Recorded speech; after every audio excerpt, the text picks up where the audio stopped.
Los neandertales vivieron en la Europa del periodo glacial durante más de 250.000 años y estaban perfectamente adaptados a la vida al borde de los hielos. Sabían hacer fuego, confeccionaban herramientas de piedra, cuidaban a los heridos e inhumaban a sus muertos. Los neandertales, hombres de una época glaciar. Su vida es una historia de superaciones, con un desgraciado final. No hubo happy end para ellos. Desaparecieron de la Tierra y nadie sabe exactamente por qué. ¿Fueron exterminados, se extinguieron o siguen viviendo en nosotros?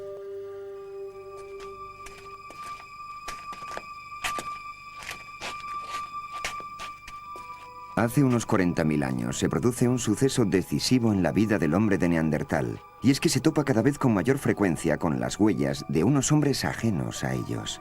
Son las huellas de nuestro antepasado más directo, el llamado hombre moderno que comenzaba a extenderse por Europa. A partir de entonces, ya nada sería como antes. El drama se inició en África, la cuna de la humanidad. Ambos, tanto el hombre de Neandertal como el hombre moderno, proceden del continente asiático. Sus predecesores comunes abandonaron los bosques hace más de 5 millones de años. Caminando en posición erguida, fueron a la búsqueda de nuevos territorios. Ya no eran simios, tampoco eran hombres. Hace unos 2 millones de años aparece un nuevo tipo de homínido al que yo llamaría de gran movilidad, de elevada estatura y con una anatomía no muy diferente de la nuestra. Está adaptado a un clima cálido, siendo por tanto más bien delgado, del aspecto de los africanos modernos o muy parecido, quizá también de piel negra. Y es este gran homínido el que, con su movilidad, coloniza Asia y el que fue probablemente el primer colonizador de Europa.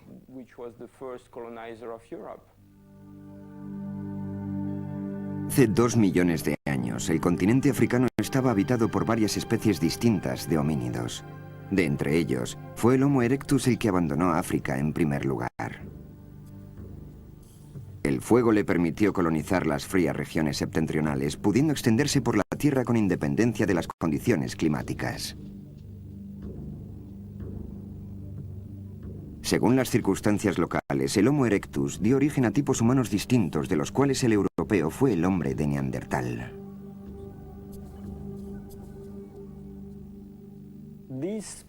Las poblaciones que entraron en Europa quedaron atrapadas en esta península de una forma parecida a un callejón sin salida de tipo geográfico. Especialmente cuando hace unos 500.000 años una serie de fases de glaciaciones incrementó el aislamiento de Europa. Y precisamente con este aislamiento es con el que está relacionada la evolución de los neandertales a partir de especies anteriores que pueden ser o bien el Homo erectus o algún Homo antecesor, si queremos llamarlo así. Si el Homo erectus dio lugar a nuevas especies locales de homínidos, en África se desarrolló hace unos 150.000 años el hombre moderno, el Homo sapiens. Es probable que fueran los cambios climáticos los que lo empujaron a abandonar el continente africano y a extenderse por toda la Tierra, como había hecho 2 millones de años atrás el Homo erectus. Su movilidad era mayor que la de sus predecesores, por lo que llegó hasta Australia y América. Muy a menudo coincidía con las especies descendientes del Homo erectus. Así, en el Próximo Oriente y en Europa se tropezó con el hombre de Neandertal. Israel, un valle cerca del lago de Genesaret. El Próximo Oriente era el paso obligatorio para todos los que salían de África. Hace 2 millones de años se trató de los grupos del Homo erectus. Más tarde fue el hombre moderno el que dejó sus huellas aquí, en las cuevas de Wadi Amud.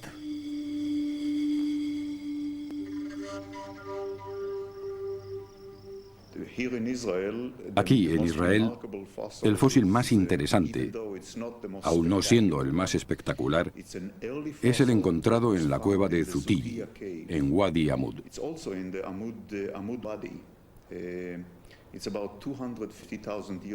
Su edad es aproximadamente de 250.000 años y solo se ha encontrado su hueso frontal.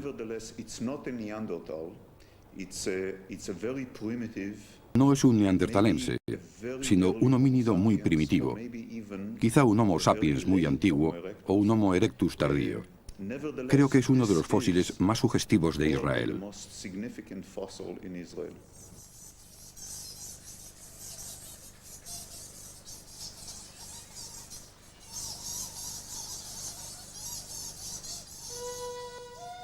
Posiblemente pertenezca a una forma antigua de neandertalense o a una tardía de Homo erectus, a medio camino ya del hombre moderno que en su desplazamiento de un continente a otro encontraría aquí un nuevo hogar.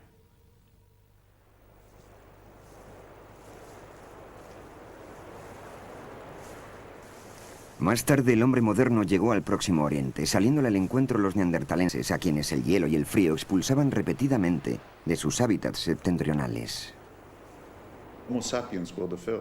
El Homo sapiens vino en primer lugar. Hasta más tarde no hubo una invasión de neandertales procedentes del norte.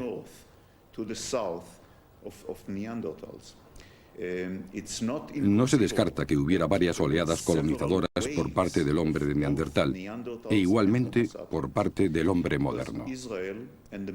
Israel y en general el Próximo Oriente era la línea limítrofe, una línea que sin embargo fluctuaba sin cesar. A veces eran los neandertales los que venían a estos parajes y otras los hombres modernos. Tenemos ejemplos tanto de unos como de otros en la misma cueva, incluso en el mismo estrato.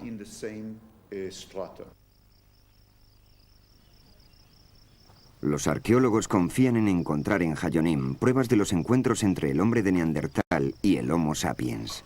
Los equipos de investigación levantan aquí sus campamentos año tras año para inspeccionar cuidadosamente la cueva, poniendo atención en cada grano de arena que pasa por la criba.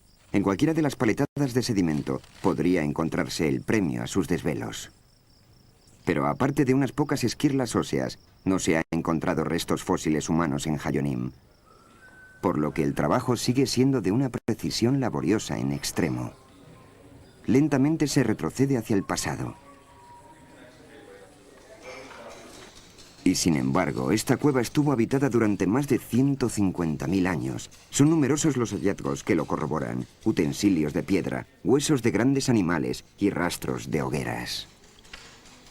Cualquier pieza, por pequeña que sea, es archivada concienzudamente con vistas a su valoración posterior. Utensilios y pequeños trozos, desprendidos del pedernal durante su elaboración.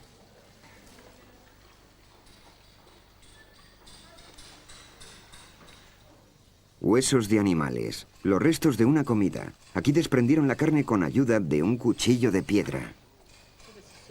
Mary Steiner nos ofrece una conclusión al respecto. Hasta el 40% de huesos que hemos identificado pertenecen a tortugas, lo que supone una proporción muy elevada. La biología actual nos enseña que la tortuga moderna es muy sensible a la sobreexplotación por parte del hombre, bien sea para el coleccionismo o para su consumo alimenticio.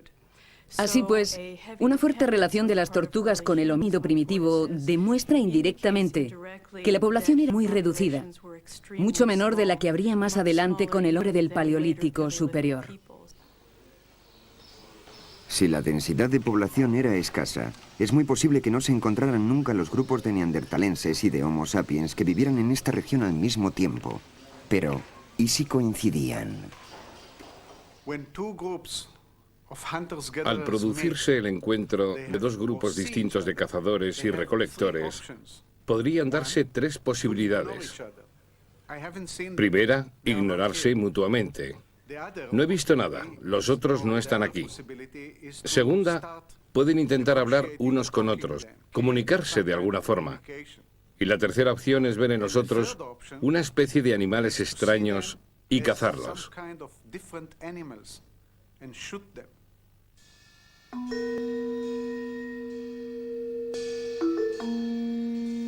Este busto ha sido confeccionado siguiendo referencias del período glacial. He aquí el modelo. Resulta llamativo el tabique nasal. ¿Se deberá a una licencia artística o es más bien indicio de que el modelo era un hombre de Neandertal? ¿Cómo veía el hombre moderno, el de las cuevas de Cromañón, a sus primos lejanos? Hoy podemos ya reconstruir el encuentro del hombre de Neandertal con el de Cromañón. Basándonos en las pinturas rupestres y en la identificación del cráneo neandertalense de estas imágenes, se puede ver que las representaciones refieren no solo a personas que están muertas, sino que además han sido cazadas, lo que se pone de manifiesto por la artística colocación de los huesos tal como han llegado hasta nosotros.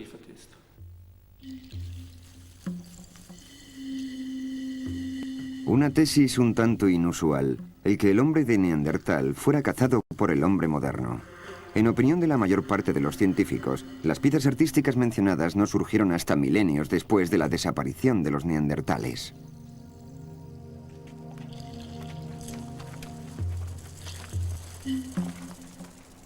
Sobre su destino, solo podemos especular. Las evidencias son escasas, no estando documentados sino dos hechos.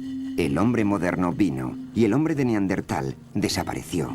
Una yuxtaposición que no se dio de un día para otro. En Europa, el neandertalense y el hombre moderno coexistieron durante al menos 10.000 años.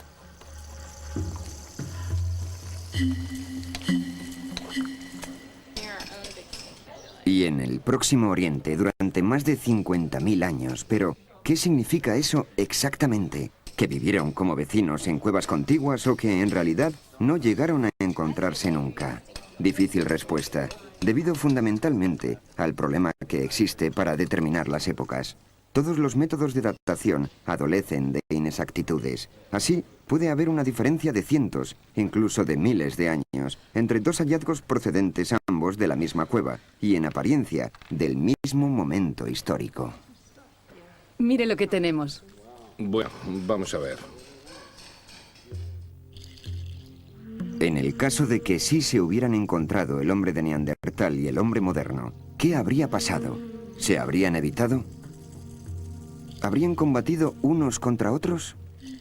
O quizá, una cuestión muy interesante para nosotros hoy en día, se habrían aglutinado, con lo cual el hombre de Neandertal sería uno de nuestros antecesores directos. Entre los científicos se discute acaloradamente sobre nuestro parentesco con los neandertales. Podrían haberse cruzado, pero eso en primer lugar dependería de si ellos lo deseaban o no. Y yo no creo que ese fuera un comportamiento normal para esas personas. Incluso, aunque sus uniones produjeran híbridos, puede que no fueran fértiles y no procrearan a su vez. O puede que fueran despreciados y expulsados de sus comunidades respectivas. Quizás se llegara a un cierto cruce, pero si los genes del resultado de esas uniones no retornaban a la población paterna, ambas especies seguirían estando separadas, y eso es lo que, en mi opinión, debió suceder.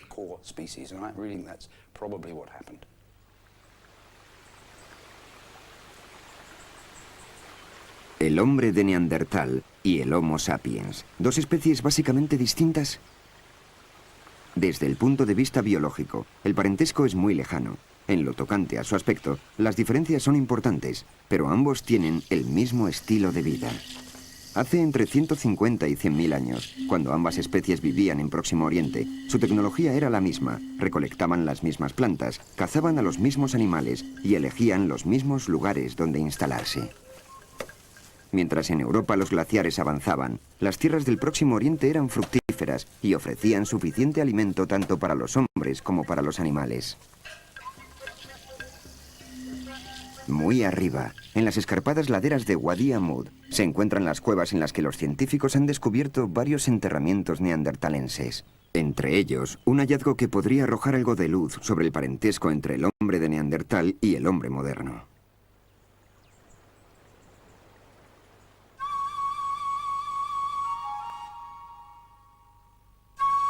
Se trata de los frágiles restos fósiles de un bebé de 9 meses de edad, con todas las características anatómicas típicas del hombre de Neandertal.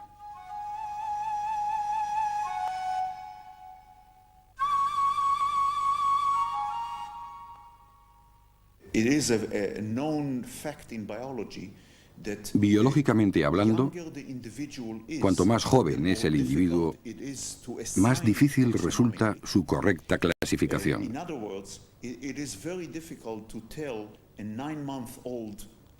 En otras palabras, es muy complicado distinguir un chimpancé de 9 meses de un gorila de la misma edad. Aquí, sin embargo, no hay ningún problema en ver que se trata de un neandertal de 9 meses, lo cual tiene tremendas implicaciones taxonómicas, ya que podemos separarlo claramente del Homo sapiens a pesar de su corta edad. Los restos incompletos de un niño neandertalense. Con ayuda del ordenador, se completan los fragmentos hasta formar el cráneo que vemos. El hecho de que ya un bebé presente las características típicas neandertalenses le hacen diferenciarse con toda evidencia de un niño moderno de la misma edad. Ponen de manifiesto que el parentesco entre ambas especies es muy lejano y que el hombre moderno no se ha desarrollado a partir del hombre de Neandertal.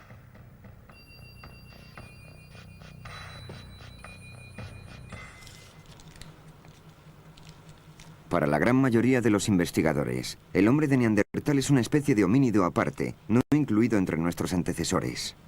En 1997, los genetistas moleculares consiguieron aislar el ADN de los fósiles óseos del hombre de Neandertal y reproducirlo para posteriores estudios. Algunas secuencias de su ADN han podido ser interpretadas.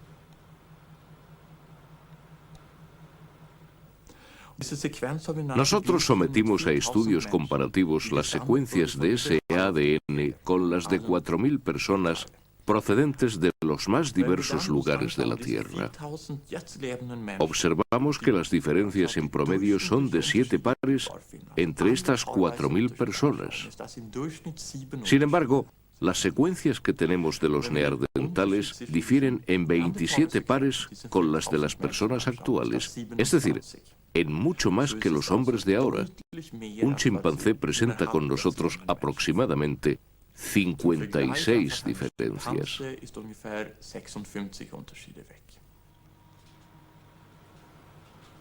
Parece que el hombre de Neandertal se encuentra justo a medio camino entre los antropoides y el hombre.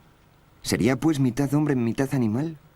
Los genetistas avanzan aún más y determinan el momento en que se habría separado la evolución del hombre de Neandertal de la del hombre moderno, hace unos 600.000 años. También nos interesaba mucho ver si existía alguna relación especial entre los neandertales y las personas de origen europeo, teniendo en cuenta que el hombre de Neandertal vivió en Europa y Asia Occidental. Si el varón o la hembra hubieran contribuido con su ADN al desarrollo del hombre actual, sería de esperar que se encontrasen sus secuencias en Europa, por estar más cerca geográficamente hablando. Pero ese no es el caso. Podemos concluir que los neandertales están tan alejados del hombre en Europa y en Asia como en África y América. Así pues, el hombre de Neandertal examinado se diferencia genéticamente con toda claridad del hombre de nuestros días, aunque no nos es tan ajeno si tocamos el aspecto cultural de nuestras respectivas formas de vida.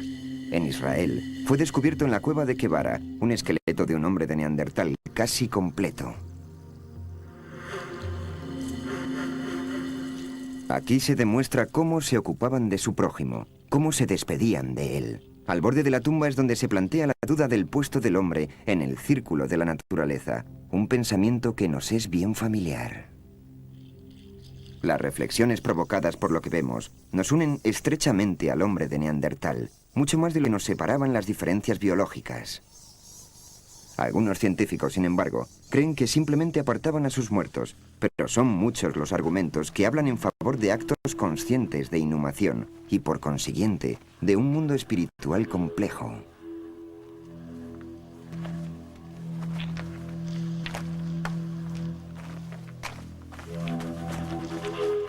Algunos esqueletos eran portadores de objetos de asta y de piedra, que evidentemente constituían el ajuar del difunto, quizá para acompañarle en su viaje al otro mundo. ¿Qué pensaba de la muerte el hombre de Neandertal?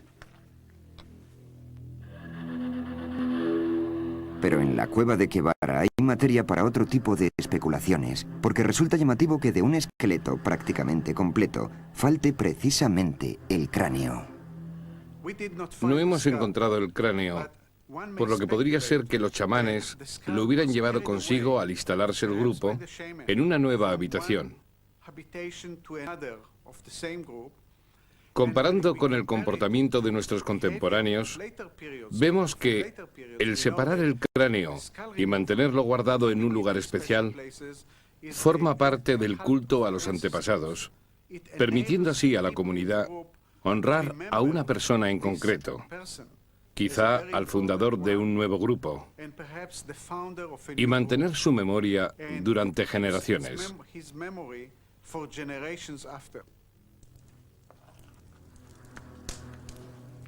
En nuestra época todavía hay muchas culturas que desentierran los miembros del fallecido, limpiándolos y guardándolos en lugares especiales como señal de respeto.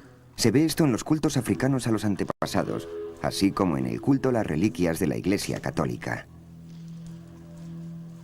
Se espera que las personas así veneradas presten ayuda y protección al grupo. Es posible que el hombre de Neandertal tuviera sus propias ideas respecto al transcurso de la vida o su futuro. Quizá incluso practicase algún tipo de religión.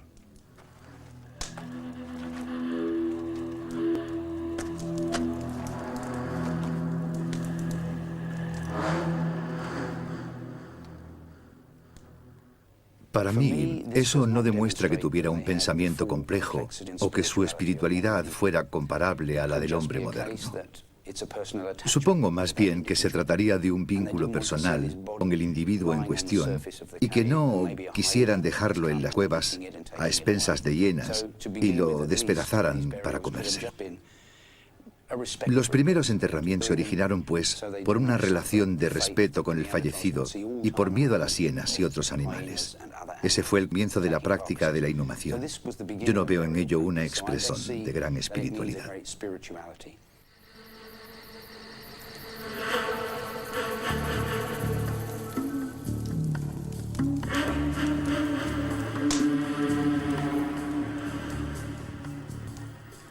Es demasiado poco lo que el paso de los milenios nos deja entrever. Los ritos de los neandertales no han llegado hasta nosotros, y sus palabras y cánticos hace mucho que enmudecieron.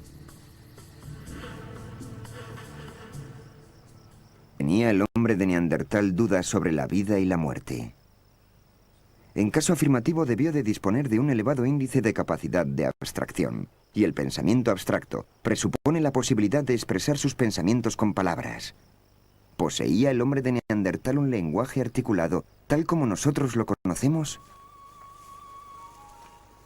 No olvidemos que vivieron durante más de 250.000 años en diferentes regiones de Europa, tanto en las frías e inhóspitas zonas septentrionales como en los fértiles terrenos del Próximo Oriente. No cabe duda de que el lenguaje articulado les habría sido de gran utilidad, permitiéndoles dar nombre a las cosas y describir nuevas rutas. El habla también les habría facilitado la transmisión de conocimientos a las generaciones venideras. La comparación con el hombre actual nos confirma que el hombre de Neandertal poseía los requisitos anatómicos necesarios para encarar con éxito el fenómeno del habla. El hueso y oídes de los neandertalenses es igual que el nuestro, por tanto estaban en condiciones de emitir sonidos diferenciados, pero ¿sabían también razonar de forma diferenciada? Con nuestro lenguaje nos es dado movernos por el pasado, hacer planes de futuro, hablar de cosas que no vemos, pero que podemos imaginar, sobre seres mitológicos, convenciones religiosas, sistemas de relaciones complejas, en suma. Contamos con diferentes grados de parentesco. Yo no creo que los neandertales razonasen de forma tan compleja, ya que no lo necesitaban, su vida era mucho más simple.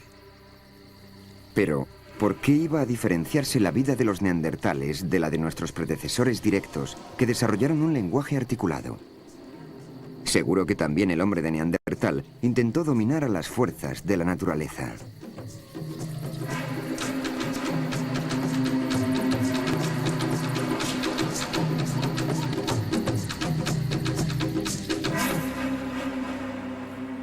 Un animal muy temido era el oso de las cavernas. Plantígrado de notable tamaño que disputaba a los hombres su espacio. En Francia se ha encontrado en una cueva un cráneo de oso empalado que podría hacer pensar en un objeto de culto. Por desgracia no han llegado a nosotros ni los ritos ni las fórmulas mágicas que utilizarían los neandertales.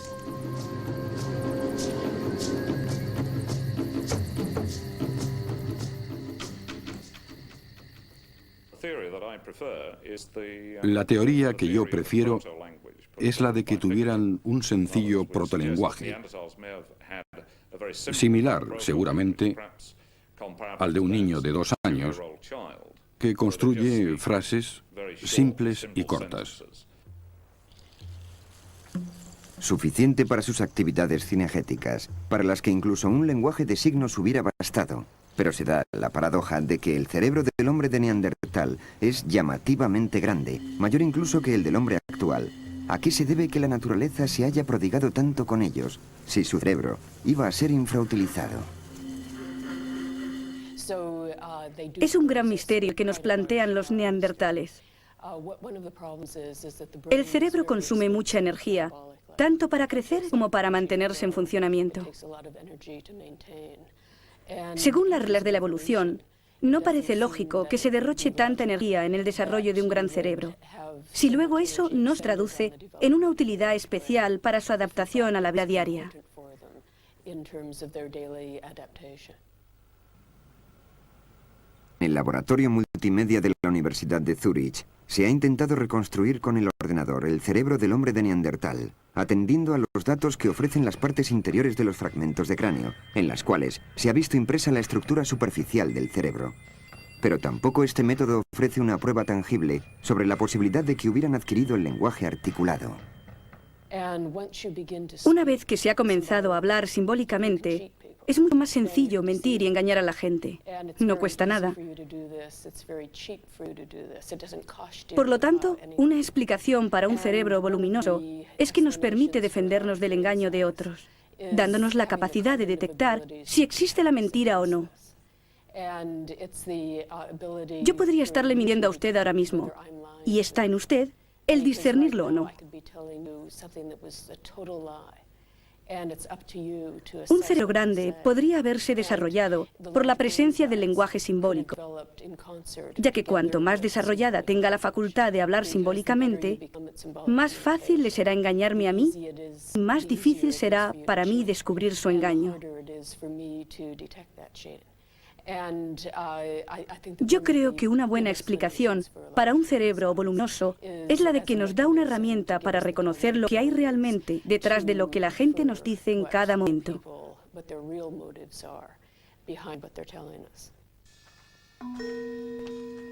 El hombre moderno se comunicaba con sus semejantes no solo con palabras, sino también con imágenes.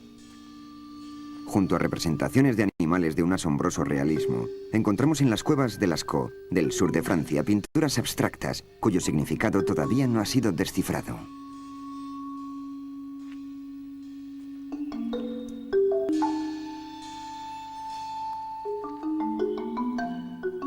Es casi seguro que cuando surgieron estas pinturas rupestres, los neandertales se habían extinguido hace milenios. ¿Por qué no hemos encontrado nada parecido realizado por ellos?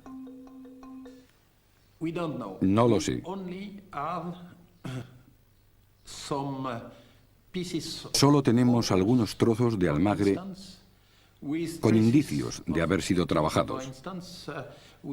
Hay, por ejemplo, unos fragmentos de ocre rojo con vestigios del uso de herramientas líticas.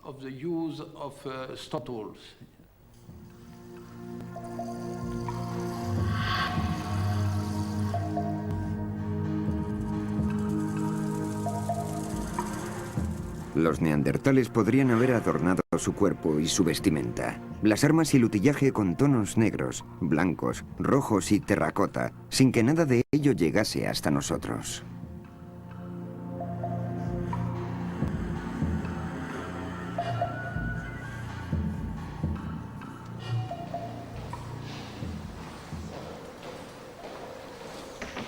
El antropólogo checo Jan Jelinek está convencido de la capacidad artística de los neandertales.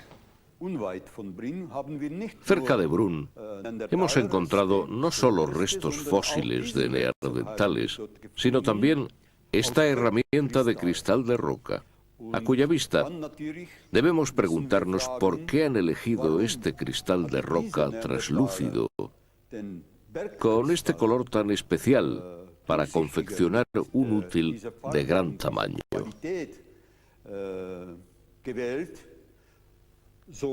Es seguro que al elegir el material se han guiado por consideraciones estéticas. Además, también los otros miembros del grupo tenían que dar su aprobación a la labor realizada por alguno de ellos. Así que se puede hablar de atributos artísticos, sin duda alguna.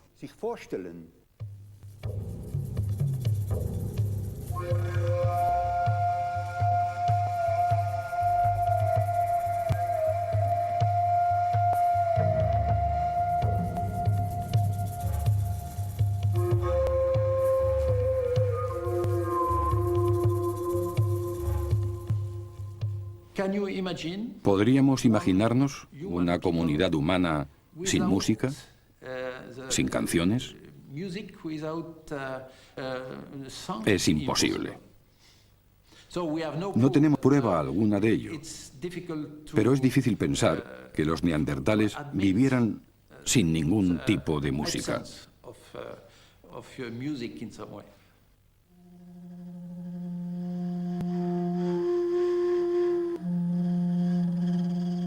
Este fragmento de hueso, encontrado en Croacia, procede de un oso y es con toda seguridad neandertalense.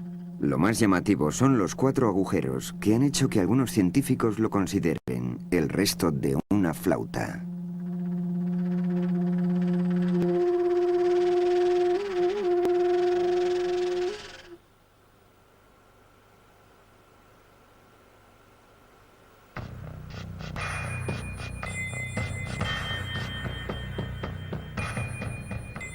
A partir del hombre actual, el neandertalense es dotado de un rostro.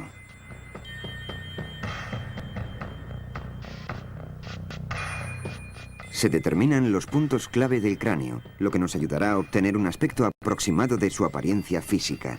Vagamente se presenta el rostro de una persona, y lo cierto es que las diferencias anatómicas parecen nimias.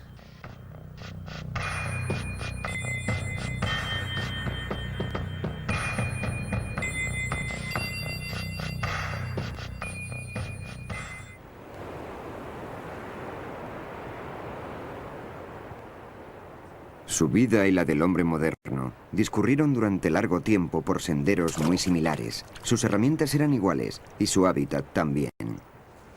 Pero hace unos 35 a 30.000 años, sus caminos se separan. Mientras la evolución del neandertalense parece estancarse, el Homo sapiens continúa desarrollándose culturalmente. En Saint-Césaire, Francia suroccidental, se han encontrado los restos de uno de los últimos neandertales, edad aproximada 36.000 años.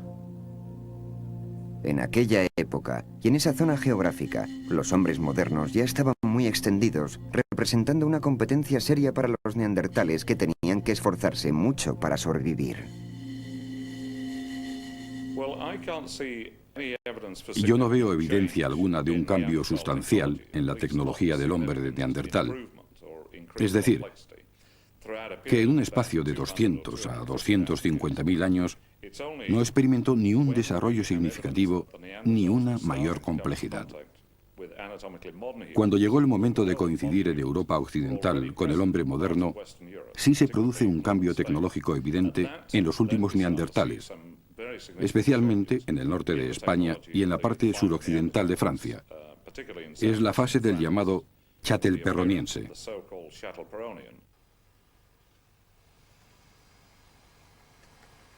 El utillaje de los neandertales de aquella época demuestra que su tecnología se desarrolló en un espacio de tiempo muy corto, pero eso no es todo.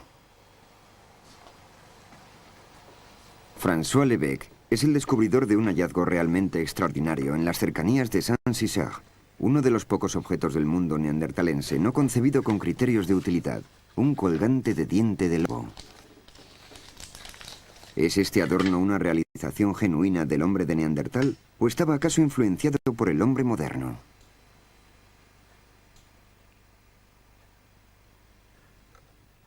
Esa es la cuestión precisamente, que mucha gente cree que los neandertales eran incapaces de desarrollar nociones artísticas, pero a partir del momento en que perforan un diente para utilizarlo como adorno, se puede hablar de su capacidad de creación artística. La duda que nos asalta es la de si el hombre de Neandertal confeccionó él mismo este adorno o lo adquirió del hombre moderno mediante un trueque. Quizá el diente fuera incluso el botín de una incursión en territorio ajeno. Carecemos de respuestas.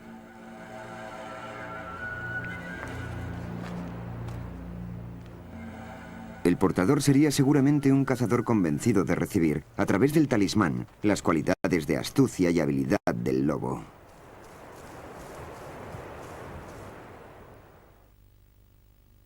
Cap Blanc, Francia. Durante la gran avalancha de descubrimientos de principios del siglo XX, salieron aquí a la luz objetos de arte del hombre moderno de una antigüedad de más de 15.000 años.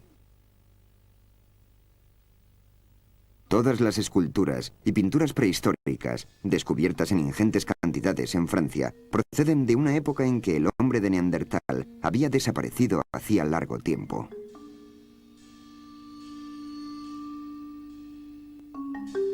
La competencia artística del hombre moderno queda aprobada por el esqueleto hallado junto a las esculturas de Cap Blanc. Desde luego, no se trata de un neandertalense. Nuestros antepasados directos trabajaron la piedra calcárea para extraer de ella estas magníficas esculturas. Quizá el hombre de Neandertal también habría hallado una parecida forma de expresión artística si hubiera tenido tiempo para ello.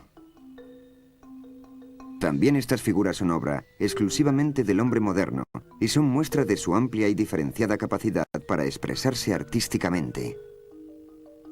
El hombre moderno se propagó en un corto espacio de tiempo por todos los rincones de Europa, arrinconando a los neandertales.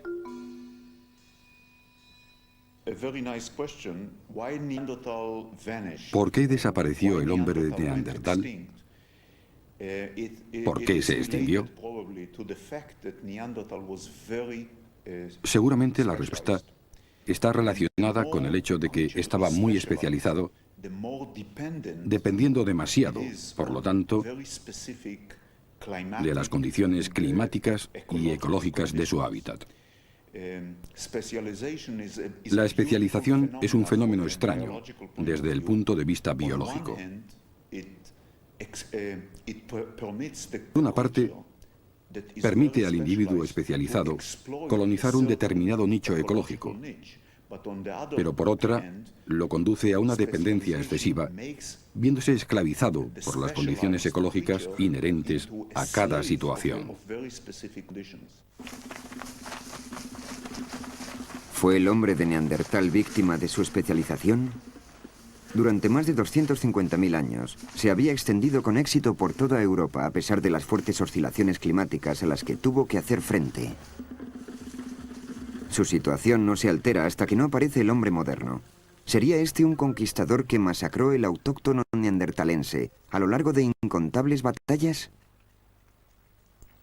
Quizá lo superase técnicamente, de tal forma que al dominar en el terreno cinegético, el neandertalense tuviera menos caza a su disposición. ¿O es que el hombre moderno era más prolífico y tuvo más éxito en su labor procreadora? Cualquier detalle podría haber perjudicado al hombre de Neandertal de forma decisiva.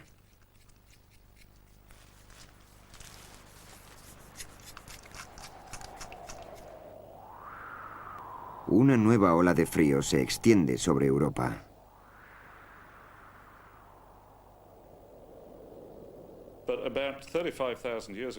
Hace unos 35.000 años hubo una bajada brusca de la temperatura, seguramente de unos 5 hasta 6 grados, lo que tuvo un efecto dramático sobre el frío invernal.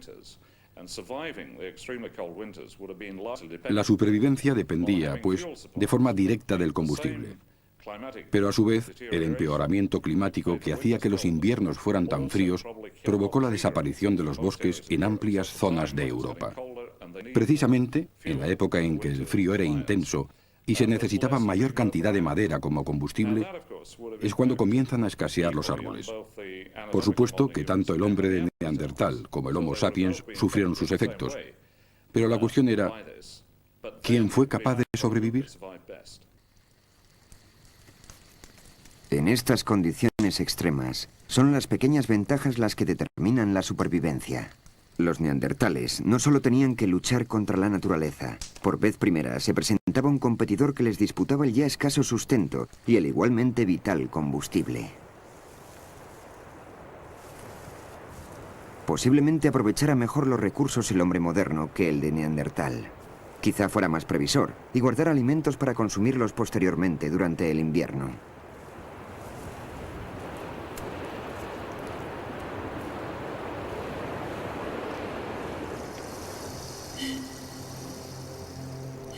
Si añadido a lo anterior, escaseaban también los animales, se puede decir que el destino de los grupos más pequeños estaba sellado.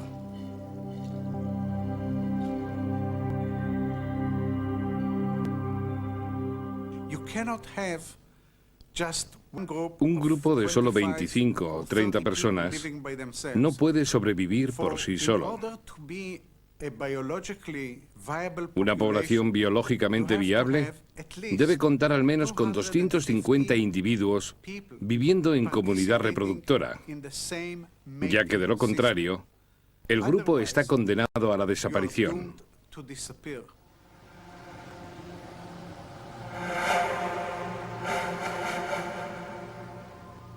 El avance de los hielos puso la existencia en peligro. Solo los más fuertes podían sobrevivir. Pero fue precisamente en este clima cambiante donde se habían desarrollado los neandertales. ¿Por qué pues esta vez el resultado es tan catastrófico para ellos?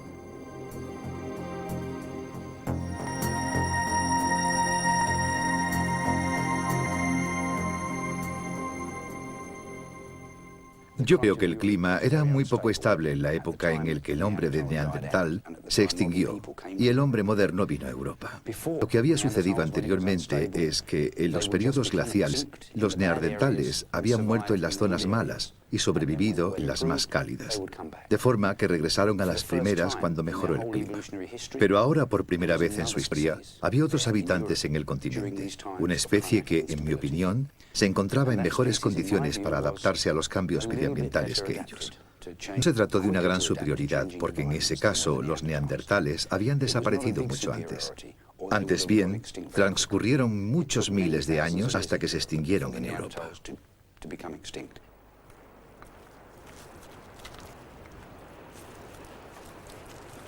Dos especies distintas de humanos necesitaban a la vez los cada vez más reducidos espacios vitales de Europa, por lo que cualquier ventaja, por pequeña que fuera, podía decidir la supervivencia de una a costa de la otra. El hombre moderno se iba introduciendo paulatinamente en los territorios del suroeste, allí donde el neandertalense tenía su hábitat. Sus últimos reductos se hallaban en España y en Portugal, y desde allí ya no había retirada posible. Habían alcanzado los límites del continente.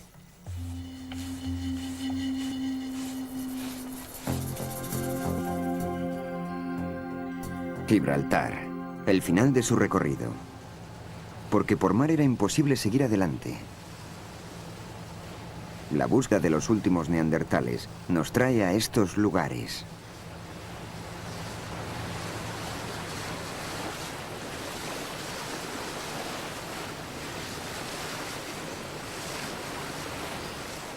Protegidos por la roca, vivieron aquí hasta hace aproximadamente 30.000 años. A partir de entonces, no queda vestigio alguno de su existencia. El monolito, visible desde lejos, debió atraerlos sobremanera. Es la roca que marca el límite de Europa. A muy corta distancia por mar se encuentra África. Son pocos los kilómetros que separaban a los neandertales de aquel continente del que hace mucho tiempo habían llegado sus ancestros.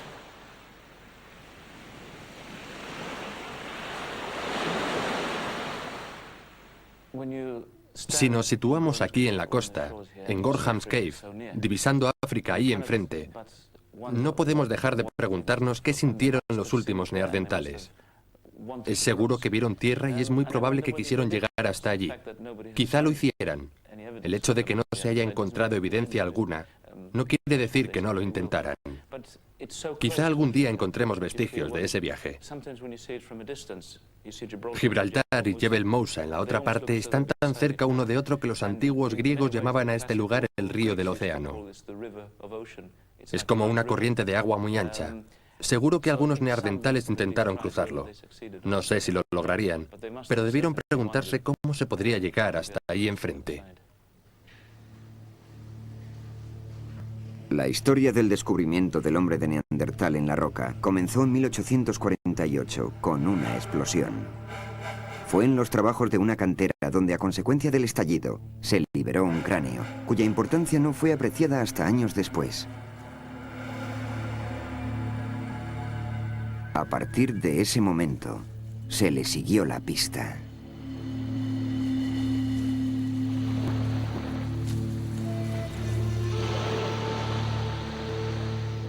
Los trabajos arqueológicos han llegado hasta los 16 metros de profundidad, sin que hasta ahora hayan aparecido restos humanos en esta cueva, pero sí en cambio herramientas, huesos de animales y restos de hogueras de la época de los neandertales, época en que la panorámica era muy distinta de la actual. La superficie marina se hallaba más de 100 metros por debajo de la actual, y al pie de la cueva se extendía una amplia llanura. Lo que en tiempos fue territorio de caza del hombre de Neandertal, se encuentra hoy cubierto por las aguas. Se podría acceder algún día a los secretos que la roca atesora y que nos permitirían conocer lo sucedido durante los últimos días de la vida del hombre de Neandertal. Parece significativo que aquí a los últimos neandertales en la roca de Gibraltar, con un espacio abierto ante ellos, por el que podrían emprender la huida hacia África. O quizá no, ya que África en aquella época ya estaba habitada por el hombre moderno.